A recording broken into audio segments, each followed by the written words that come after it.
Quasimodo. Quasimodo, c'était le vieux nom latin pour ce dimanche après Pâques. Quasimodo signifie de même que, comme. L'expression vient de la première lettre de Pierre où il dit « Comme des enfants qui viennent de naître, désirez le lait de la parole de Dieu. » Il est sans mélange. En ce dimanche Quasimodo, le Christ ressuscité nous fait naître à une vie nouvelle. C'est une action de Dieu pour nous aujourd'hui encore. C'est de sa part un renouvellement jamais refusé. Nous voulons nous en souvenir et vivre en conséquence. Que la grâce de notre Seigneur Jésus-Christ, l'amour de Dieu le Père et la communion du Saint-Esprit soient avec nous tous et toutes. Amen.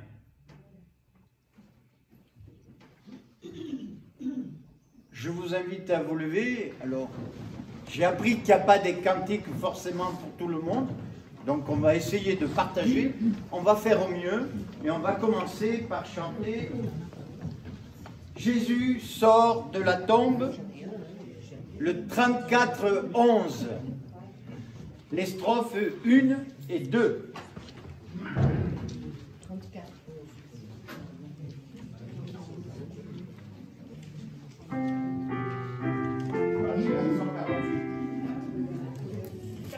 Page 448.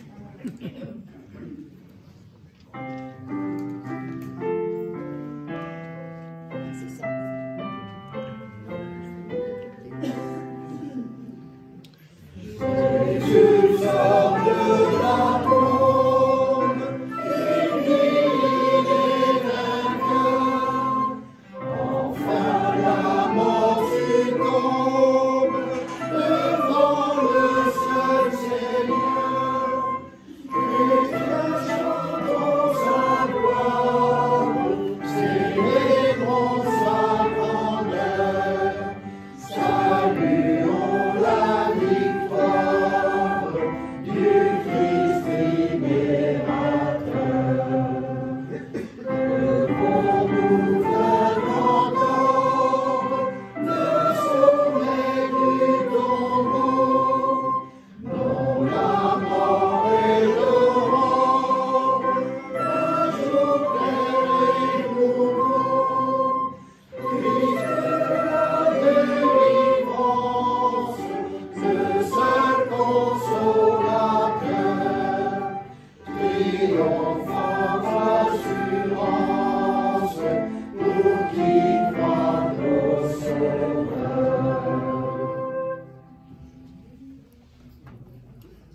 le Seigneur à partir du psaume 118. Venez, nous allons fêter notre Père et sa bonté qui ne finit jamais. Les gens qui cherchent le Seigneur le redisent. Sa bonté ne finit jamais. Célébrons-le, car il s'occupe de nous et nous lui devons toutes nos réussites. Une pierre que les maçons avaient rejetée fut choisie par le Père comme pierre d'angle. Pour nous, c'est la merveille du Père. Voici le jour choisi pour fêter le Père, qu'il soit plein de bonheur et de joie. Le Père est le Dieu qui nous donne la lumière. Nous formerons cortège, ramons en main jusqu'à l'autel de la fête. Père, tu es notre Dieu et nous te célébrons, nous te glorifions de toutes nos forces. Tous les mondes, venez célébrer le Père, car son amour et sa bonté sont sans fin. Alléluia, Amen. Et je vous invite à chanter le cantique 41, 28, page 600.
Je vous invite à prendre place.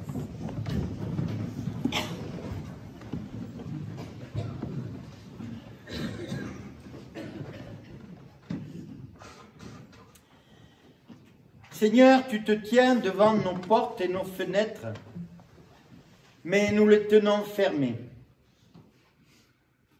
Tu te tiens devant nous, portant toute la souffrance humaine, mais nous disons que tu es loin.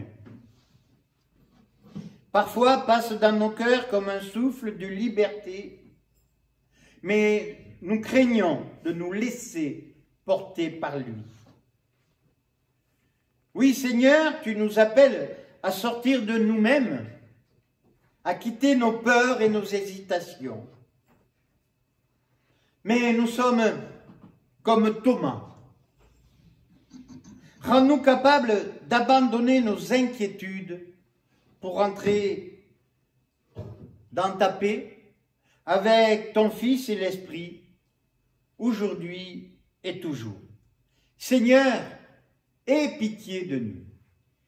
Vous pouvez rester assis, nous chantons les strophes 1 et 2 du cantique 34-15, « Mon Rédempteur est vivant ». 452. 452. Strophes 1 et 2.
Le Seigneur veut nous montrer sa miséricorde.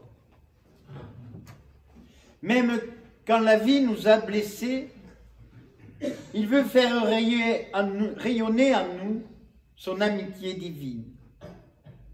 Sa réconciliation nous anime, elle nous rend capables de témoigner de sa grâce.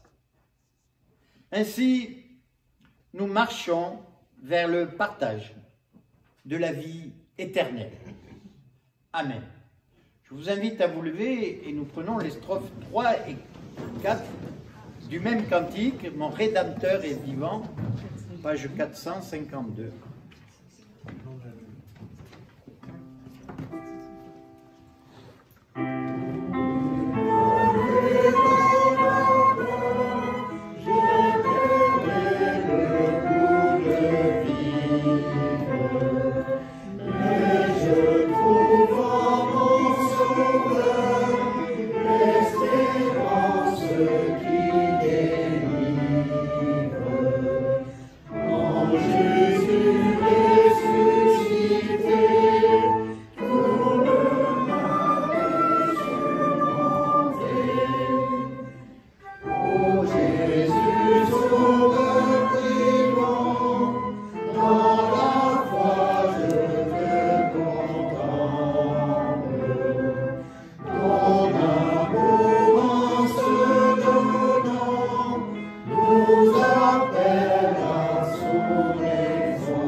Avant l'écoute de la parole, je vous invite à la prière.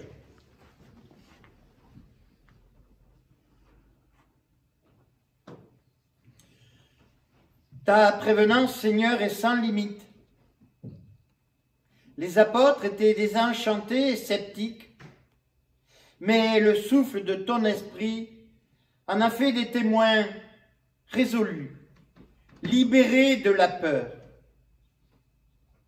Quand notre foi s'essouffle, quand notre espérance chancelle, ouvre-nous au souffle de ce même esprit. Il nous rendra la vie. Nous te le demandons par Jésus le Christ, notre Seigneur et Sauveur. Amen.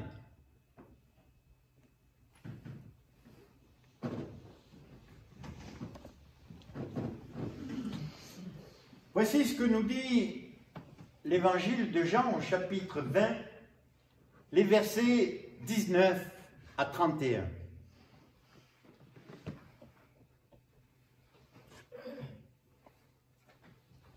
Le soir de ce jour, qui était le premier de la semaine, les portes du lieu où se trouvaient les disciples étant fermées, à cause de la crainte qu'ils avaient des Juifs, Jésus vint, se présenta au milieu d'eux et leur dit « La paix soit avec vous. » Et quand il eut dit cela, il leur montra ses mains et son côté.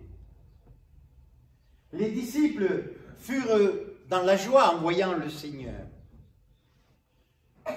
Jésus leur dit de nouveau « La paix soit avec vous. Comme le Père m'a envoyé, moi aussi, je vous envoie. »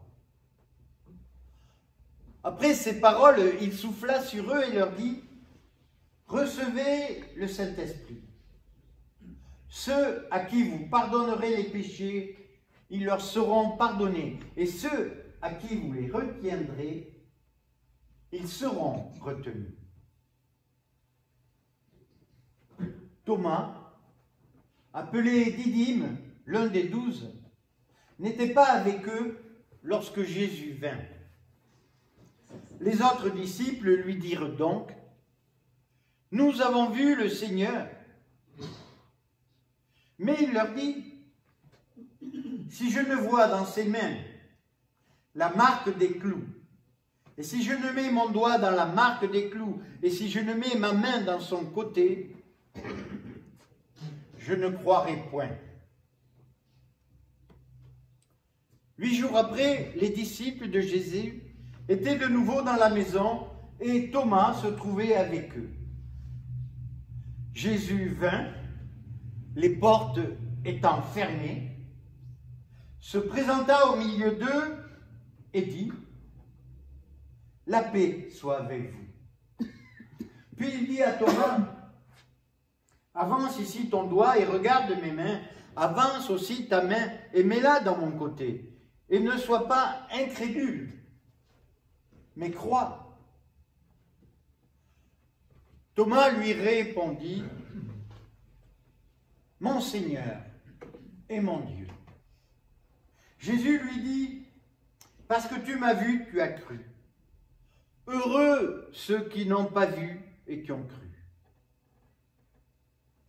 Jésus a fait encore en présence de ses disciples beaucoup d'autres miracles qui ne sont pas décrits dans ce livre, mais ces choses ont été écrites, afin que vous croyiez que Jésus est le Christ, le Fils de Dieu, et qu'en croyant, vous ayez la vie en son nom.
Chers frères et sœurs en Christ, notre évangile est une merveilleuse chanson d'espérance, tant grâce à Thomas, nous est lumineusement montré la parfaite union du vendredi saint et du jour de Pâques, la parfaite union de la passion et de la résurrection.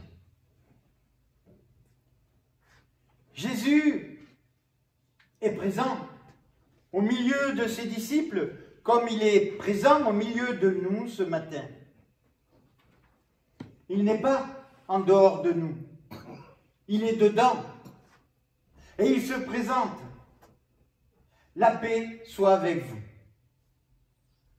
Jésus entre malgré les portes closes, non pas seulement celles du cénacle, mais aussi les portes de nos vies, celles que nous avons verrouillées à double tour par peur, par déception, par blessure ou par fatigue de croire. Nous en oublions que le ressuscité ne force jamais les serrures, mais qu'il les traverse avec douceur. Il ne reproche pas leur fuite aux disciples, ni leur enfermement. Il leur parle au milieu d'eux, dans ce lieu de fragilité, et il ne leur parle pas depuis un trône inaccessible. Et cela nous dit une chose précieuse, très précieuse. La résurrection ne nous extirpe pas de notre humanité, elle la rejoint. Et elle révèle cette humanité de l'intérieur. Là où nous croyons que tout est clos, là où nous pensons que Dieu ne peut pas entrer, là précisément, le Christ se tient debout et vivant. Mais tous ne sont pas là pour le voir. Et si à la deuxième rencontre, Thomas se trouve bien là, ce n'est pas pour croire ce que leur racontent ses amis sur la rencontre qu'ils ont eue avec Jésus, le crucifié ressuscité. Thomas, et c'est ce que veut dire Didyme, le jumeau, c'est notre double. Thomas, c'est notre double. Comme lui, nous sommes saturés d'informations, abreuvés d'images, mais souvent incapables de croire sans contact authentique. Alors, ne méprisons jamais le doute sincère, car ce doute sincère, il est en nous. Et Dieu lui-même ne le méprise pas. Et si Thomas est incrédule, comme nous le sommes souvent, ce n'est pas parce qu'on nous le dit et comme on nous le répète habituellement, qu'il ne croit pas à la résurrection. Il est incrédule parce qu'il ne veut pas croire à une résurrection sans crucifixion. Il ne veut pas croire à une résurrection sans crucifixion. D'où sa demande. Si je ne vois les marques des clous en ses mains, et si je ne mets mon doigt où étaient les clous, et si je ne mets ma main dans son côté, je ne le croirai point. Autrement dit, ce qui importe à Thomas, c'est de savoir si le ressuscité, c'est bien le crucifié. Ce n'est pas un caprice, ce n'est pas un scepticisme superficiel. Ce que Thomas veut savoir, c'est si celui qui est devant lui est bien celui qui a été cloué au bois, celui dont la chair a été transpercée, non seulement par des clous, mais, et ça nous l'oublions, mais aussi par la malédiction même des Écritures. Car rappelons-nous, comme Paul le soulignera, que dans les Écritures, dans la tradition biblique, la croix, ce n'est pas un lieu neutre, encore moins un lieu sacré. Elle est le signe, en particulier dans le livre de Deutéronome, elle est le signe d'un rejet radical, un symbole de malédiction. Et le Deutéronome affirme sans détour, « Maudit soit quiconque est pendu au bois ». C'est dans le Deutéronome. Et c'est cette réalité-là que Thomas affronte. Selon la loi, un homme pendu au bois est un homme que Dieu a abandonné. Alors, si Jésus est vivant, glorieux et ressuscité, Thomas veut être sûr que ce n'est pas un autre Jésus, mais le même que celui qui a vaincu cette malédiction. Il veut voir les marques, non pas pour assouvir une curiosité morbide, mais pour s'assurer que la gloire ne dissimule pas la croix et que le Dieu vivant est bien passé par là où l'on pensait qu'il ne pouvait être. Il faut que nous comprenions bien cela. Qu'on entendons bien que la résurrection du Christ, ce n'est pas le retour d'un Dieu qui aurait provisoirement goûté à notre humanité avant de reprendre une quelconque place céleste. Elle est cette résurrection, l'attestation divine que celui qui fut rejeté, condamné et cloué est bien la parole incarnée et que sa mort n'était pas une punition pour ses fautes, mais sa mort était un acte d'amour jusqu'à l'extrême. En ressuscitant Jésus, Dieu ne corrige pas un échec. En ressuscitant Jésus, Dieu révèle son cœur. La croix n'était pas une anomalie dans le plan divin, mais le lieu même où Dieu s'est identifié aux rejetés, aux transpercés et aux maudits. Et c'est justement ce corps meurtri, ce Jésus humilié, qui est élevé et reconnu comme Seigneur et Maître. La résurrection, entendons bien ça, la résurrection ne nie donc pas la croix, elle la scelle. La résurrection proclame que Dieu n'est jamais plus Dieu que lorsqu'il s'unit à la souffrance du monde, à la souffrance de notre monde, qu'il ne sauve pas par une puissance écrasante, mais par sa présence constante, et qu'il ne règne pas depuis les hauteurs, mais toujours dans la plaie qui est ouverte. Ainsi, le ressuscité reste bien l'Emmanuel, non pas un Dieu lointain et restauré, dans un éclat inaccessible, mais Dieu avec nous, encore et toujours. Non pas à distance, mais au milieu, dans nos blessures, dans nos nuits, dans nos croix. Si je ne vois les marques des clous en ses mains, et si je ne mets mes doigts où étaient les clous, et si je ne mets ma main dans son côté, je ne le croirai point. Pour Thomas, jamais un coup de lance ne pourra être effacé d'un coup d'éponge.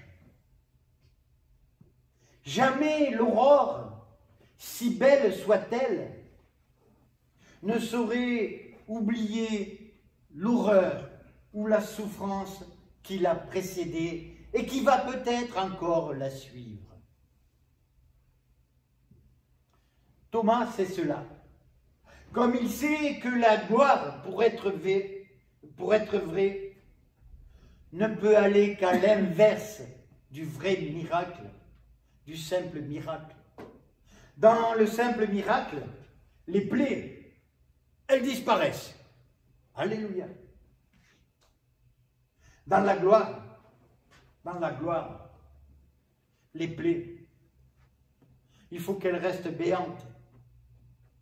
Si elles n'étaient plus là, bien visibles, bien profondes, la gloire ne serait plus qu'un trompe-l'œil, un cache-misère, un divertissement. Voilà pourquoi la vérité de la gloire n'a de sens qu'avec la vérité non moindre de la croix.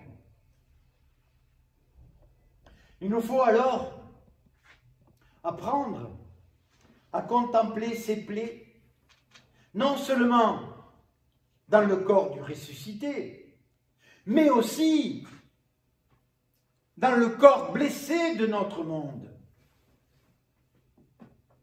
Ces plaies ouvertes sont aujourd'hui précisément celles que portent, par exemple, tous ceux qui sont sous les décombres et les ferrailles tordues à Gaza. Et demain, ça en sera d'autres. C'est toutes les souffrances qui rongent le cœur du monde. Et le Christ ressuscité ne s'en éloigne pas. Il les porte en lui et sur lui. Et c'est à travers elles, encore aujourd'hui, qu'il se rend visible. C'est là qu'il se rend visible. La gloire de Dieu transparaît dans ses failles, non pour les masquer, mais pour les illuminer d'une lumière qui ne juge jamais. Une lumière qui ne juge jamais, mais qui sauve toujours. Sans le savoir, Thomas rejoint Jésus qui, une semaine avant, a montré ses mains transpercées et son côté ouvert aux disciples du Cénacle. Et en cela, Jésus veut que dans cette approche, ses plaies, c'est-à-dire sa souffrance et sa mort, ne soient jamais oubliées.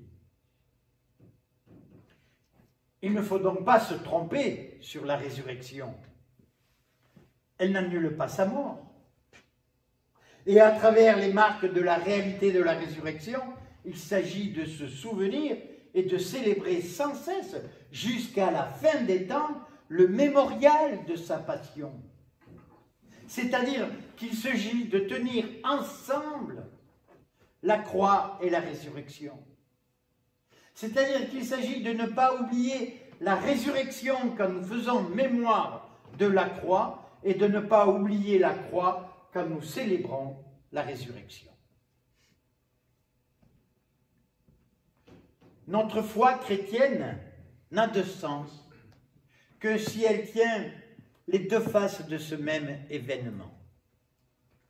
Notre foi n'a de sens que si elle tient entre la passion et la Pâque, entre la croix et le tombeau vide, entre la mort et la vie. Et c'est bien pour cela que nous n'avons pas d'abord à être christianisés ou à nous réclamer d'une institution, d'une chapelle, d'une histoire, d'un rite, d'une religion, d'une doctrine. Mais peut-être que nous avons, pourrions-nous dire, à être christifiés. Christifiés, c'est-à-dire marqués par la personne du Christ. Christifiés, marqués par la personne du Christ. Notre foi n'est pas d'abord croire que, mais notre foi, c'est croire en. Avance ton doigt ici et vois mes mains. Incontestablement, se ressusciter et le crucifier. Et pour cela, il est entré dans la condition humaine. Il s'est fait un simple homme en tout, même au niveau de la tentation à laquelle il a su ne pas succomber. Étant homme, il n'a pas cherché à accéder à la puissance humaine. Il n'a pas cherché à montrer qu'il était aussi Dieu. Il a refusé les tentations, celle du miracle pour répondre à ses besoins, celle du pouvoir politique, celle de la preuve religieuse. Et il refuse encore sur la croix de faire le miracle attestant qu'il était bien le Fils de Dieu.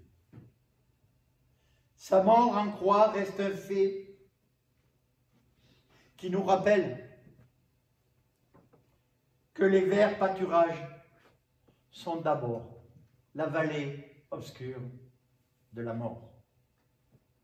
Certes, alors évidemment, il est bien plus facile de croire au Christ vivant et à la vie éternelle qui nous convient si bien, plutôt qu'au Christ crucifié et à la mort qui nous scandalise, à cette mort qui nous fait horreur et qui nous révolte.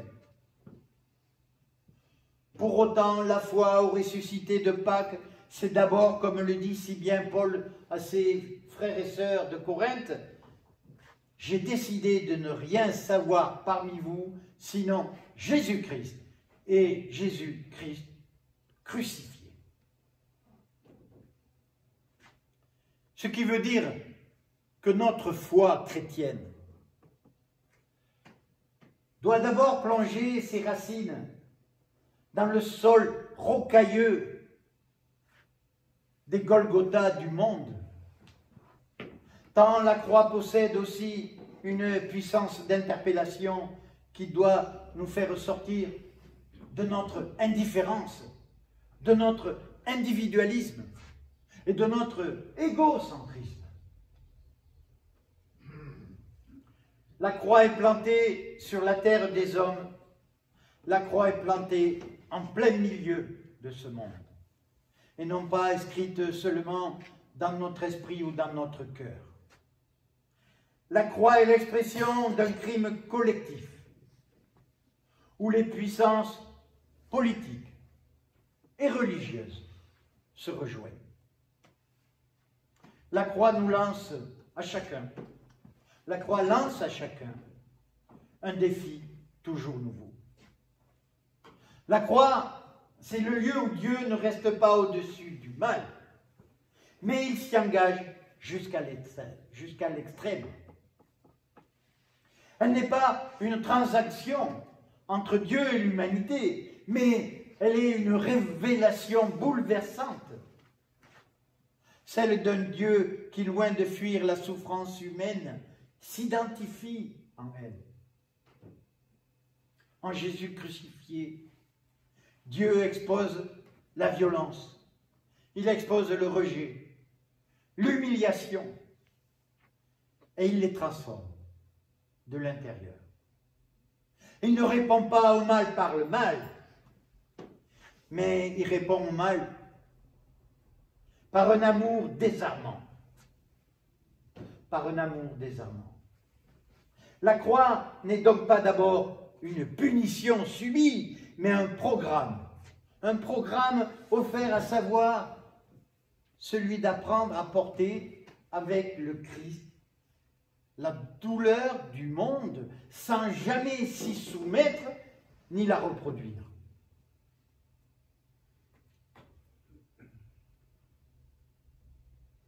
Malheureux, malheureux serons-nous si nous prêchons une foi chrétienne d'où la croix aurait disparu. Malheureux serons-nous si nous enseignons une quelconque éthique qui ne repose point sur la pratique de la croix. Malheureux serons-nous si nous absolvons une politique internationale hostile à l'esprit de la croix. Malheureux serons-nous si nous pactisons avec un état social contraire à la justice et à l'amour dont la croix est le symbole immortel. Et si nous comprenons cela,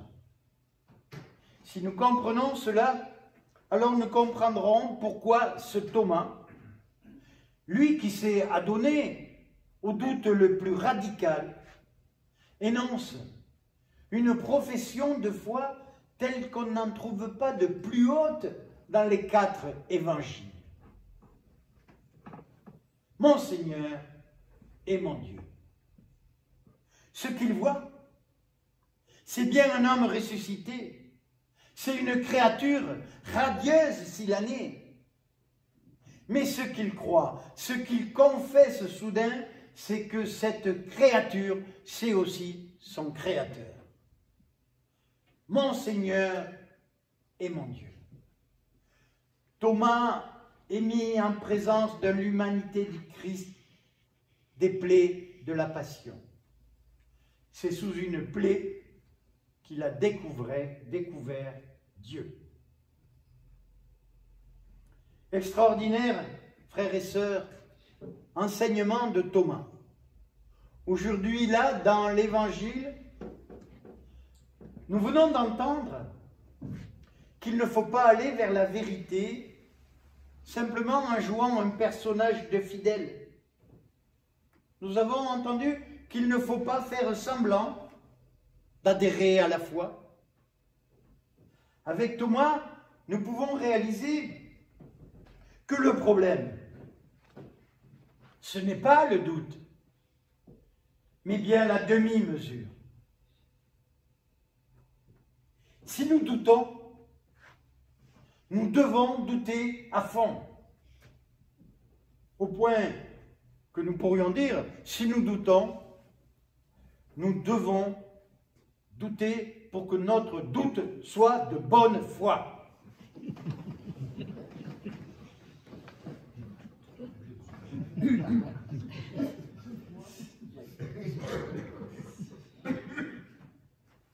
Ça allège la bonne foi.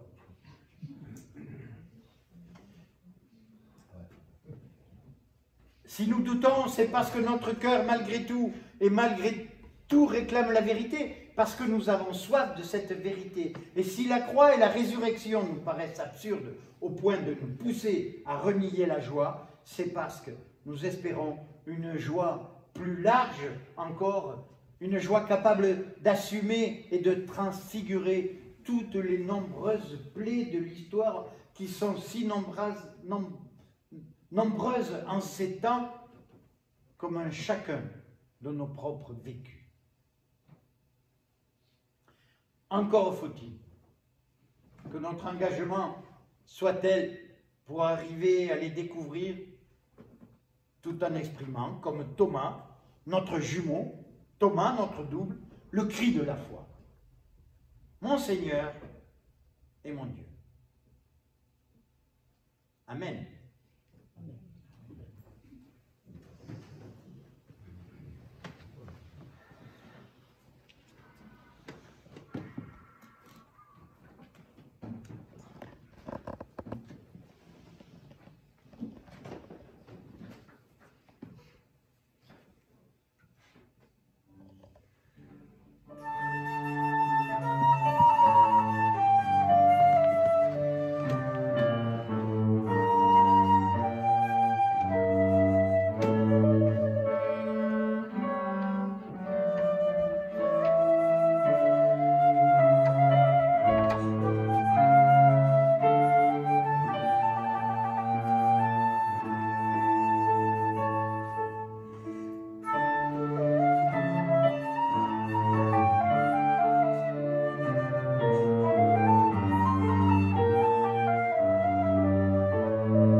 Je vous invite à vous lever, nous allons chanter, pour certains, il n'y a pas besoin de cantique, le 34-18, « À toi la gloire ».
Nourris par l'écoute de la parole, nous pouvons confesser notre foi.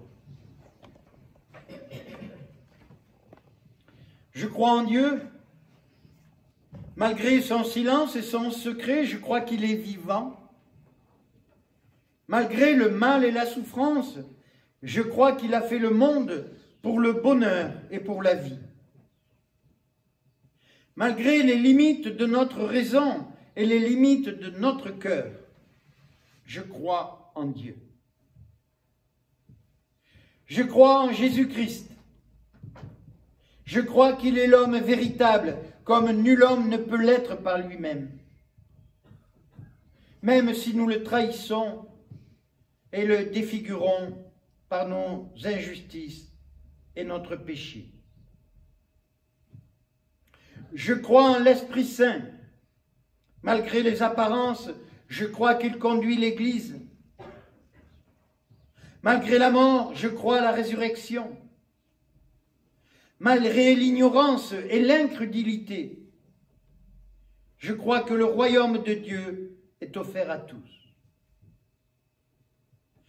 J'ose croire au rêve même de Dieu, un ciel nouveau et une terre nouvelle. Amen.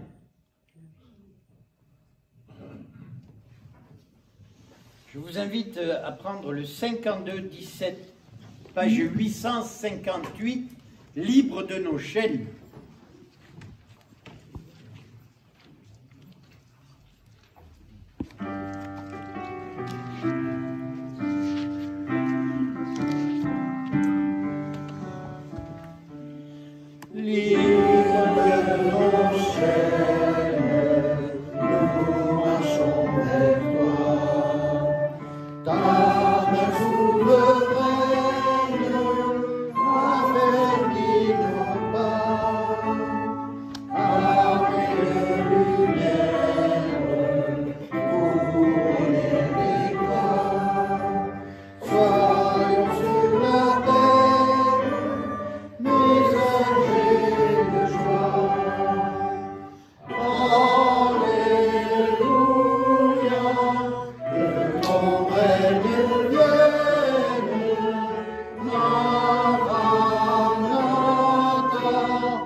Je vous invite à prendre place.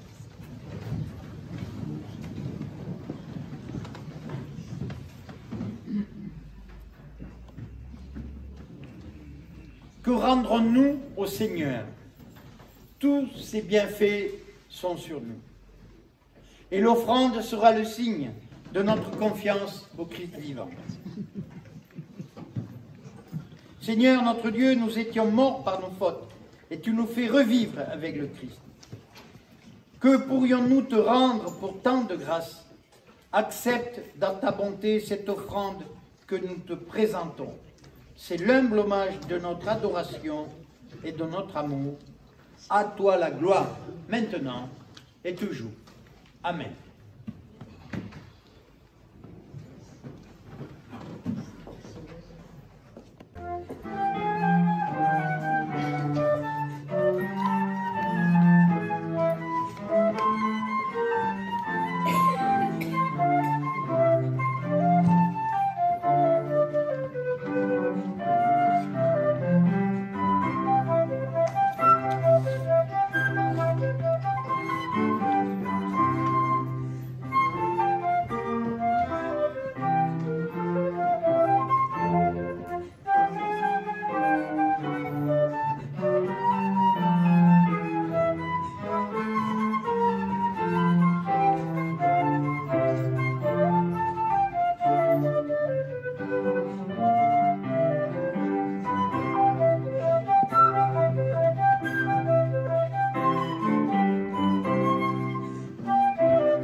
Il y a des annonces?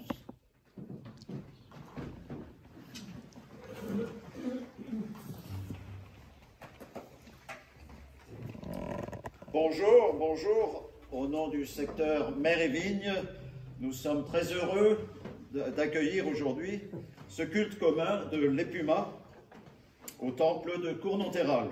Je remercie le pasteur Jean-Paul Nunez de l'avoir présidé. Merci aux musiciennes Françoise Béatrice et Hélène d'avoir accompagné le culte. Et je remercie aussi Mireille qui a préparé un petit verre de l'amitié auquel vous êtes tous invités à la sortie du culte si vous avez le temps de rester quelques instants. Pour ceux qui nous découvrent aujourd'hui, je dirais vous n'êtes pas au bout de vos découvertes parce que nous avons un second lieu de culte qui est à Latte-Morin. Alors peut-être qu'un jour nous organiserons un culte commun de l'Épuma à l'église œcuménique de Morin. Et j'en profite pour vous avouer que j'ai adressé aux responsables de la paroisse catholique de Morin, avec qui nous travaillons beaucoup, des condoléances en notre nom, au nom du secteur Mérévigne et de tous les Pumas, je pense. Et je leur ai indiqué que nous prions pour l'Église catholique et ses responsables dans cette période de deuil et de succession. Je crois que c'est important. Je vous invite à la prière.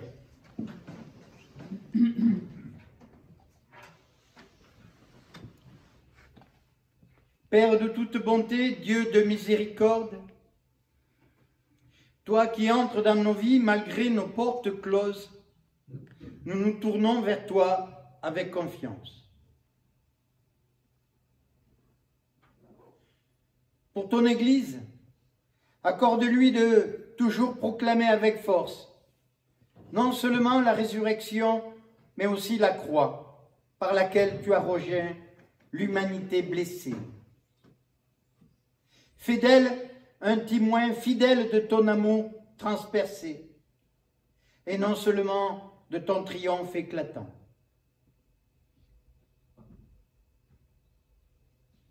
Pour notre monde en chaos, pour les peuples brisés par la violence, la guerre et l'injustice, nous te prions, par ta présence au cœur même des blessures humaines, révèle ta lumière qui sauve et qui relève. Sois proche de ceux qui sont aujourd'hui sous les décombres et ceux qui crient sans être entendus. Fais jaillir ta paix au sein même de la souffrance.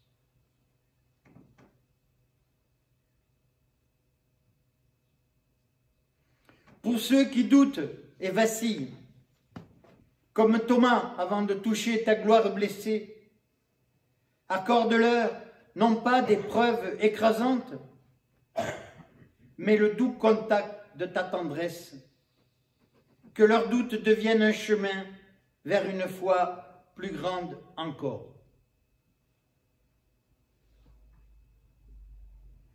Pour tous les malades et ceux qui désespèrent, pour ceux dont la chair souffre et dont l'esprit se lasse, viens avec ton souffle de vie, viens traverser leur nuit sans forcer la serrure, viens leur redire, la paix soit avec vous. Et pour nous-mêmes rassemblés ici, avec nos doutes, nos hésitations, notre espérance, fais avancer nos mains vers les plaies du monde, afin que, reconnaissant en Christ le crucifié ressuscité, nous puissions proclamer avec tout notre être, mon Seigneur et mon Dieu. Voilà pourquoi ensemble nous disons maintenant la prière qui nous a été transmise. Notre Père qui es aux cieux, que ton nom soit sanctifié, que ton règne vienne, ta volonté soit faite sur la terre comme au ciel. Donne-nous aujourd'hui notre pain de ce jour. Pardonne-nous nos offenses, comme nous pardonnons aussi à ceux qui nous ont offensés. Ne nous laisse pas entrer en tentation, mais délivre-nous du mal, car c'est à toi qu'appartiennent le règne, la puissance et la gloire, au siècle des siècles. Amen.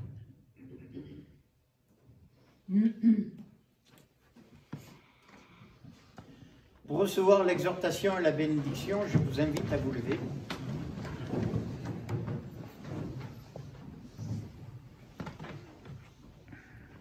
Le Christ ressuscité vous précède. Il ne vous précède pas en éclat, mais en vérité.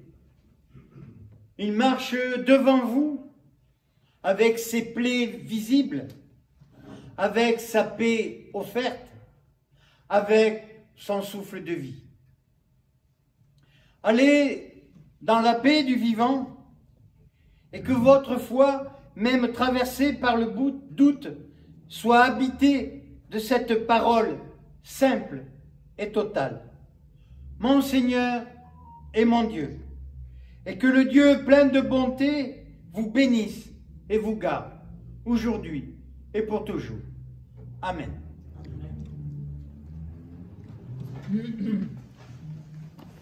Pour finir, je vous invite à prendre le cantique 54-15, il vit. 892.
Je vous remercie pour ce moment. Je vous souhaite à tous un bon dimanche et une bonne semaine à venir. Merci.